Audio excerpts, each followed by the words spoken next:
Closed captioning of this program is brought to you by Pioneers. Energy for life.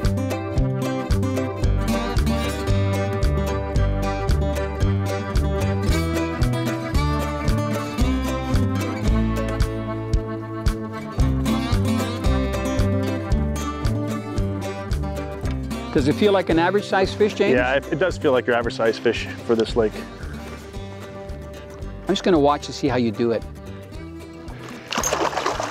Now, have you ever gone into any pike events? Because you know they got pike tournaments too, eh? Yes, I've done one pike event. On Nipissing, where? No, that was on Canal Lake. Okay, I know Canal. Yeah. Actually, they've encouraged people to catch pike and to keep them from Canal, because they're coming in from Lake Simcoe, as a lot of anglers know, and they're competing with the muskies that are in the Kawarthas. Nice release. Some people call them snot rockets. Yeah, well, they're pretty hard to hold on to, aren't they? He released himself. That's good.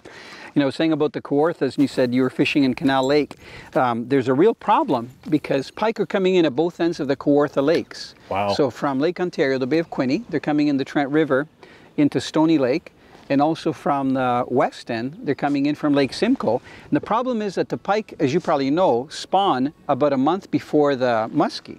Yes. So by the time the muskie spawn, the small pike can already predate on them. So they really don't get along really well unless there's an established population of big pike.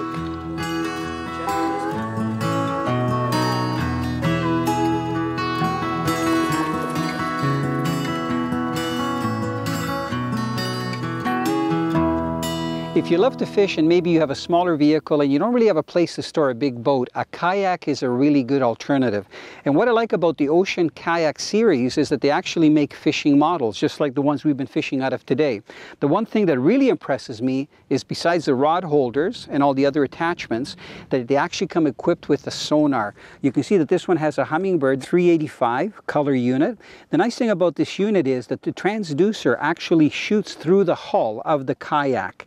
Now you're probably wondering if I've got a big 12-volt battery in here, and I don't. It's actually a small 12-volt battery, which is ideal for portable sonars. You can see this nice storage bag that's suspending here, so there's no way that it's going to bang around, and inside that storage bag is my 12-volt battery, and you can see that it's pretty compact. Now the type of battery you use is really important.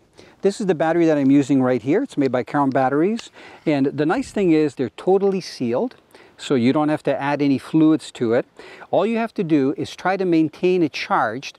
If you take it down 50%, always try to charge it back up. Don't let it go right down to close to zero.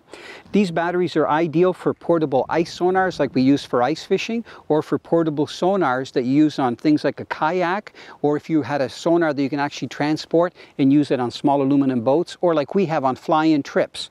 So they're ideal. They can even be used to crank over small motors and using some of your electrical appliances like hook sharpeners and that kind of thing.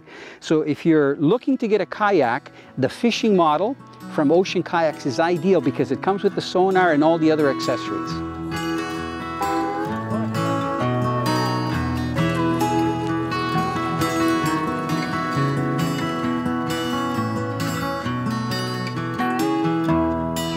You know, this is so nice. You get a nice hot July day. You can come out here with shorts, flip-flops, or even bare feet in a kayak. The nice thing about being in a kayak too, whenever you paddle and you go from one side to the other, you get a little bit of water on your legs. And that actually helps to stay cool.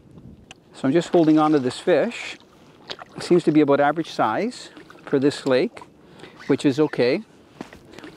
So this is actually a one-piece rod. It has a medium action. It's called a Volt reel.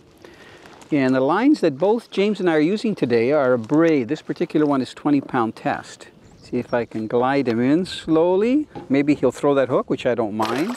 Maybe not. Man, big head shakes. All right, he threw the hook. Now look at a little bit of water displacement there. I'm just getting off the flat, so I'm just going to reel it in and make one more cast right up the middle. We're in 18 feet of water. So it's getting a little deep, but you can still get some nice pike. And let it sink a little bit. This is very comfortable. You know, the seats that these kayaks come with are soft, and they're kept in place with straps, and they're fully adjustable.